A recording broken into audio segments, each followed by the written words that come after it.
Good morning, ladies and gentlemen. Thank you guys all again for tuning in for another pre-market watch list. So hopefully everybody had a great weekend, the long weekend for Labor Day. It was a good time. Definitely ready to get back to work. Without a doubt, I'm sure the whole world is moving just a little bit slow today, probably because everybody, was up on Saturday and Sunday just drinking Aquafina and Dasani and Smart Water. Probably didn't have any beer, no whiskey. They're probably just all laying, relaxing, and drinking water and apple juice and orange juice over the weekend. So, any user, everyone's probably moving a little bit slow here today. All right, so I got busy. I was on a boat for a lot of Labor Day across a lake that didn't really have service, and I was planning on doing the sail, which I ended up doing the sail. So I'm still going to do it. We're just going to do it this week. So I didn't really get it all planned and set up until by the time I was kind of taking off for Labor Day. So anyways, we're going to do a whole Labor Day sale for this week since we didn't do it last week, which actually might be a smart way to do things because you already know there's a lot of people doing the sales over the Labor Day sale weekend and holiday. So there's going to be more competition. So if you do it afterwards or before, there'd be less competition. Something to think about. I will send out the information probably tomorrow of all the information for the sale tomorrow. I'll put it in the chat, and then if you guys are in our chat room or Facebook group, you guys will get notified one way or the other. All right, so with that being said, now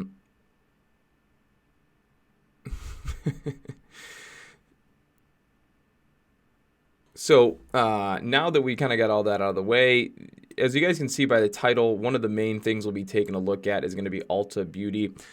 Tesla, am I really crazy about Tesla? No, but I've seen situations like this before. You guys seen on Friday. If you look at Tesla stock chart Friday, it ended up going crazy all the way up to 233, and then it sold off that same day.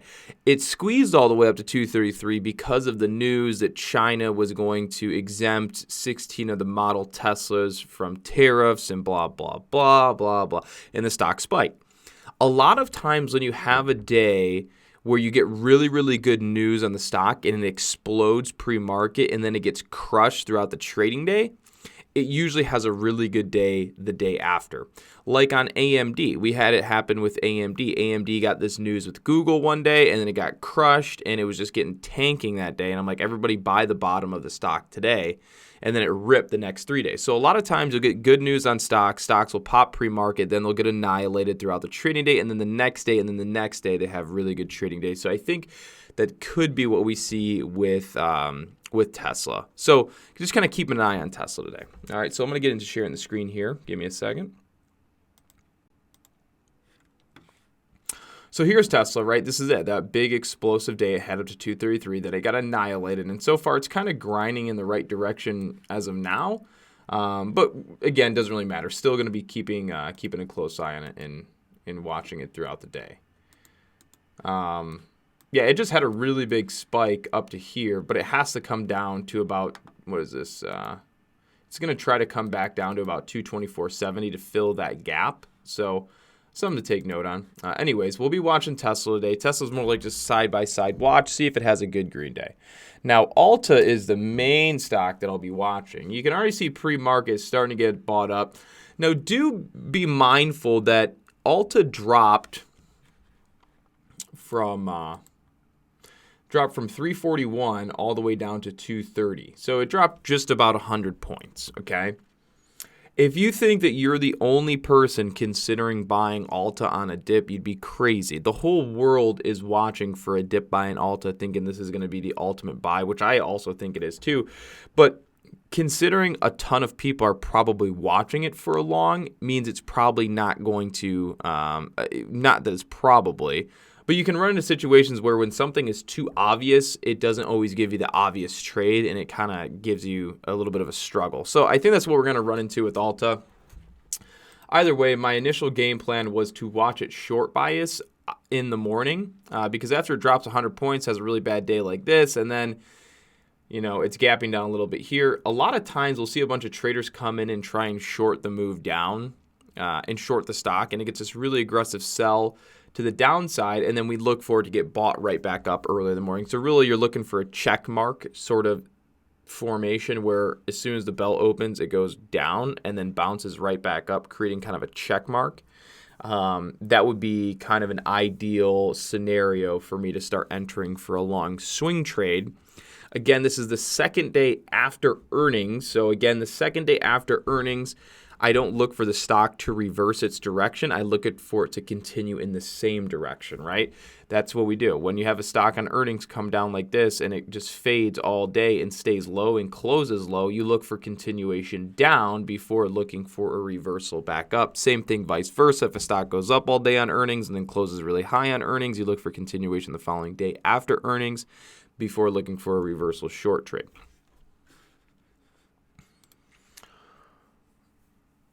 And then the last one here, the only reason I'm putting this on the chart or on the watch is really just to talk about it with you guys. CDTX, so there's probably going to be a lot of people watching this. I'm not crazy about it. The whole morning it traded, it's been in sort of a bearish divergence, right? So all morning it was moving up while the momentum was moving down. And then it even tried to go into a new high here, which it double topped. Makes sense because the momentum was still trailing down.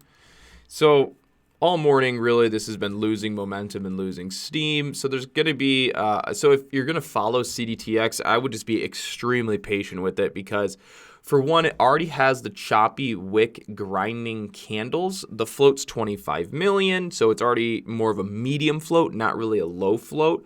So you shouldn't expect to see those candles where it rips like 70 cents in a candle. This is more like a 20, 30 cent candle sort of trading stock. So again, if you're going to trade it, be extremely patient with it rather than trying to jump the gun on it because this is not an A1 setup sort of penny stock. It's like subpar. Okay, so we've covered all that.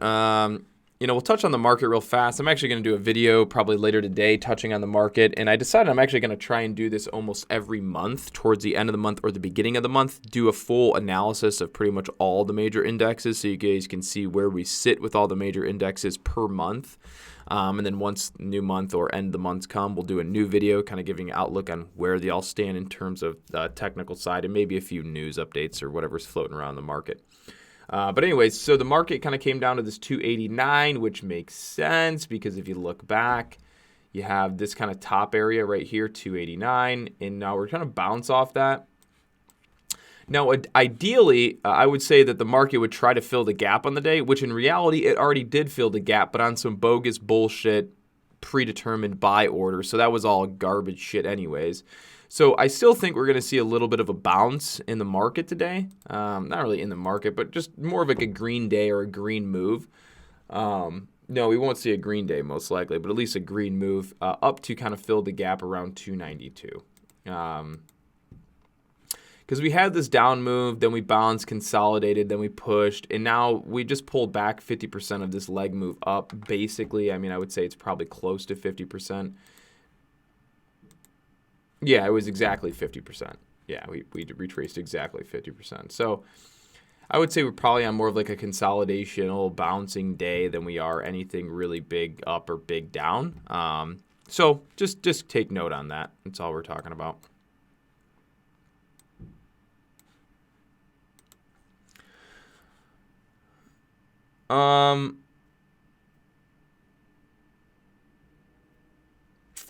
I know you think long-term about gold and silver, but is a correction expectable short-term?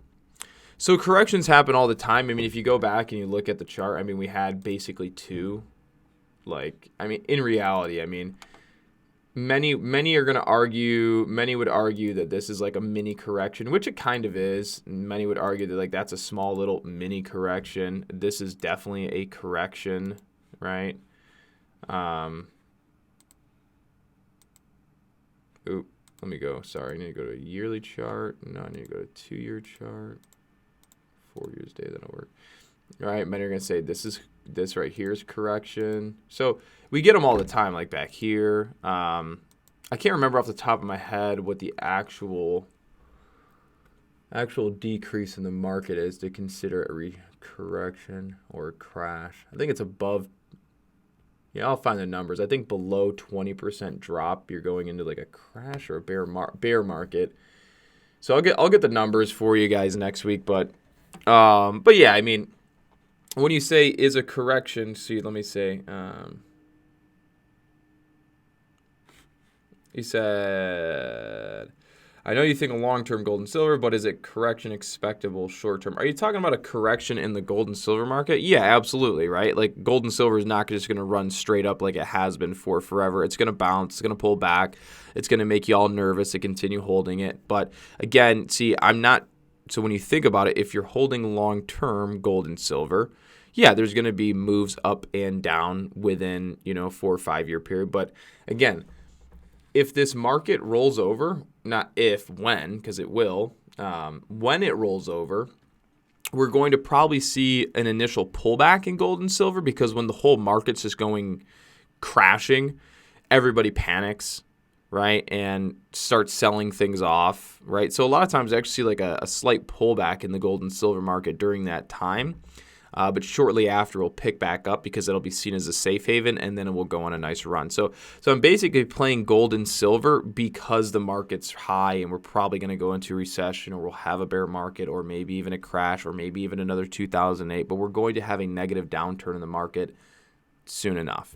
And when that happens, there's a good chance that we're going to see bullish trading and bullish trending in the gold and silver market. And I am anticipating that that's what's going to happen when we go into a recession or bear market based on history. So I started buying gold and silver well before everyone already started getting scared of the recession because I knew myself this is probably where we're headed, and gold and silver were at great buy prices in terms of the charting and blah, blah, blah. So I started buying into that, right? I started buying into that knowing that this is what's going to happen around the corner. I'm not going to be a naive one thinking that it's never going to happen because it will happen.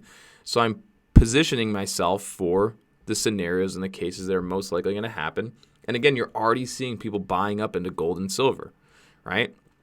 Central banks have been buying gold and silver more likely gold than ever before, right? There's a big chance that there's going to be a shift in the world reserve currency where the US dollar is no longer the world reserve currency. If that happens, gold's going to go through the roof most likely.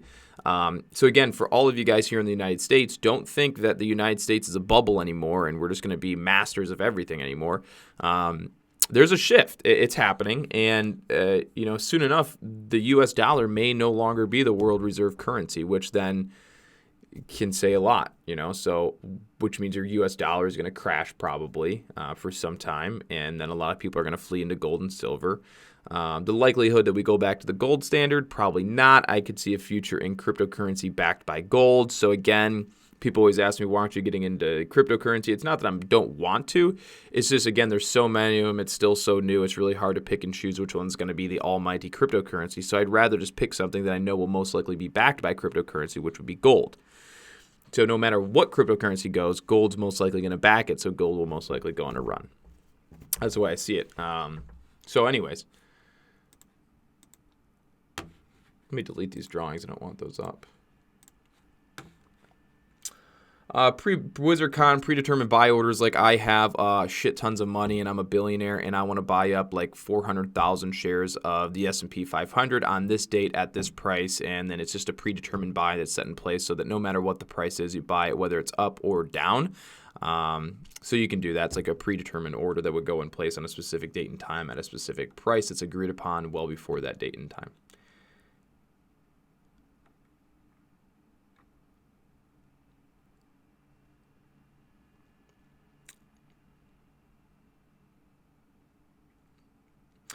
P. Jonley, no, that's absolutely incorrect. Can having too many time frames mislead you on what's a reliable support and resistance? Absolutely not, because it doesn't matter what time frame you're on. It's still the same chart, right? If you're looking at a 1 minute, a 5 minute, a 10 minute, a 20 minute, if the price is at 20, the price is at 20.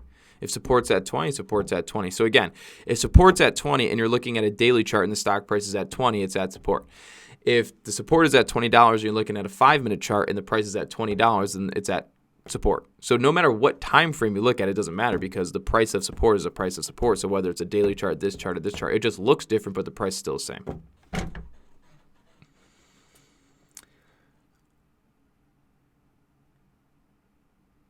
If that happens, I believe that we would be the end of the world as we know it. So yeah, I mean, Ian, that's, you're probably, what they're going to teach in school and in the history books about 9/11 and going to war in Afghanistan is going to be far more different than the actual truth. So that's actually why I intend to homeschool my kids when I have them, if I can, and if it permits. And then eventually they're going to get older and tell me they want to have friends and a social life, and then I'll have to send them somewhere. But anyways, until then, I will probably homeschool them because I can already tell you what's taught in the history books of the United States is far more incorrect than what it should be teaching.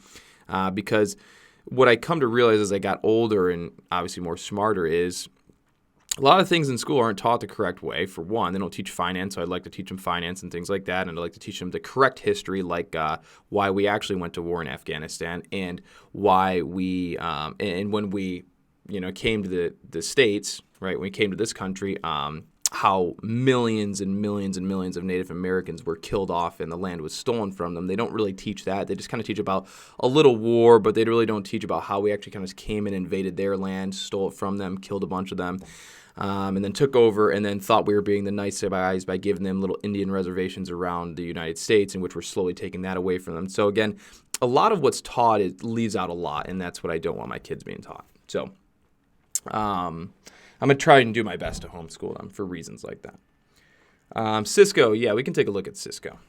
CSCO. And the reason we went to war in Afghanistan was really to protect the petrodollar, or the U.S. dollar, as the U.S. dollar is the primary currency that's used when trading in oil. And I can go more in depth, but the real reason we went to war in Afghanistan was to protect the U.S. dollar as the world's oil currency. So everything else that you hear, some of it's true, but one of the main purposes was to protect the U.S. dollar because we want to stay power hungry. But the media and the government forgot to tell you that we're a really power hungry government, and that is a primary reason we went to war. Yep. Also why they probably don't want Tulsi Gabbard as the president, because she wants to limit military interaction within other countries and stop being the world police. And again, war makes a lot of money. And again, a powerful, hungry government likes money and likes power. And that's why they're going to continue trying to become the world police. And that's why they don't want Tulsi Gabbard as president, mainly. Sad. So anyway, Cisco kind of looks like it's at support. Actually, kind of looks like a bear flag too. Yeah, I probably wouldn't short it today. It just doesn't seem like it's ready, right? If you look, you kind of have this bounce. I would say watch it over the next couple days, but it does appear that it's kind of in a descending triangle formation.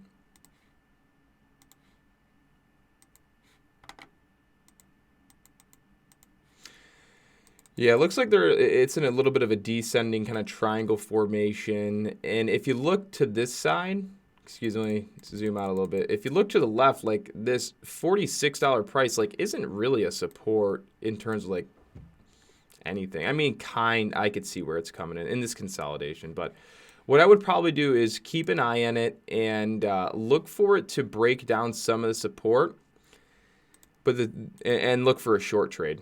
That's probably what I would do. When it starts really getting below 46, then I'd watch it for a short trade. But until it really starts breaking and closing below 46, I would hold off. Well, Tony, I appreciate your service, brother, and I understand your frustration. I don't think I'll ever, myself, I probably will never feel that frustration. A, because I can't even enlist in the Army or any sort of service because I'm legally blind in my right eye, so every time I get denied. It happened, yeah, I would think I was going to go when I was like 18, but I got denied, so here we are. Well, actually, I started looking at it before I was 18, but yeah, I'm legally blind in my right eye, so they denied me, I guess. CONN, we can take a look at it. I'll give you a second.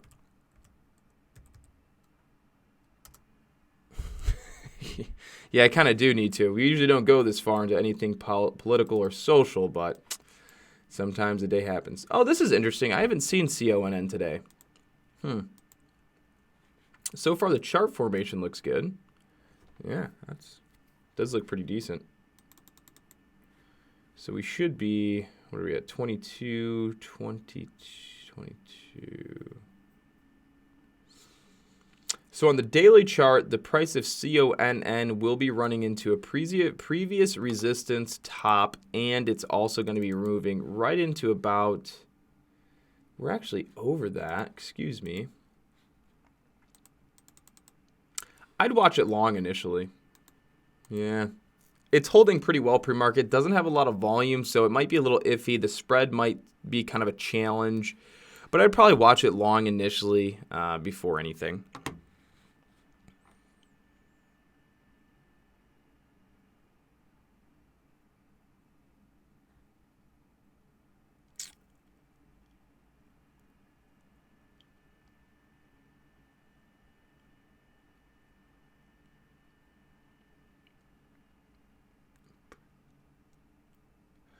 So, PJ only, what does it mean? That's a good question. What does it mean when the print hits the bid?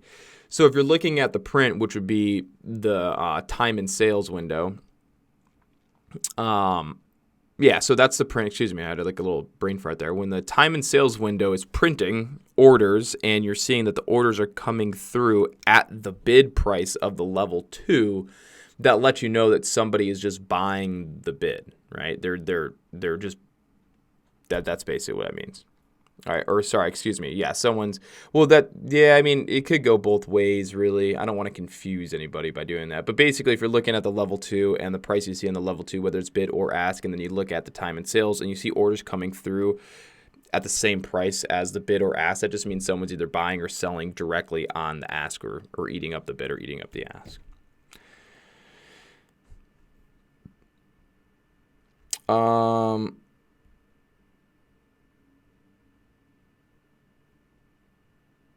Oh, for sure, Nate. I mean, yeah, without a doubt. I mean, I don't deny that, absolutely. But again, how we teach it is what matters, right?